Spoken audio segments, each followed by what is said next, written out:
Тоо кен тармагы боюнча жалпысынан 100ге жакын кылмыш иши козголгон экен. Анын бардыгын тең талдагыла.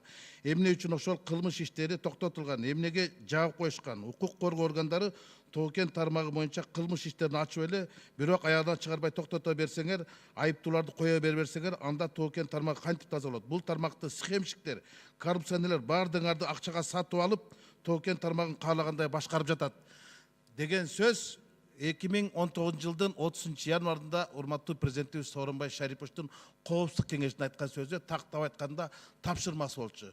Мына ушул президентибиздин тапшырмасынын аткарылбай жатканына чаткалдыктар бүгүн нааразы болуп, кайрылып жатышат. Эмне үчүн козголгон кылмыш иштери бар, а бирок иш ордунан козголгон жок.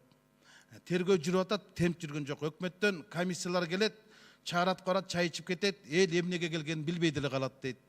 Элге ишенбейин десең, аким башканы айтат. Акимге ишенейин десең, анын аппарат башчысы башка айтат. Мындайча айтканда, ал жердеги кен казуучулар менен жергиликтүү элдердин ортосундагы нааразычылыктар күндөн күнгө күчөп баратат. Ал жактан кабар алган азырынча өкмөттөн эч ким жок экен. Алар аябай нааразы болуп жатышат. Андыктан бизге кайрылган экен. Ашырбек Майдынович, мен 2-3 депутат менен эртең ошол Чаткал тарапка калың элдин кабарын алганы баратам. Чапчыманын бели бар, Чаткалдын чатак эли бар деп ошол чатак элге баратам. Анан өкмөткө атайын кат жаздым.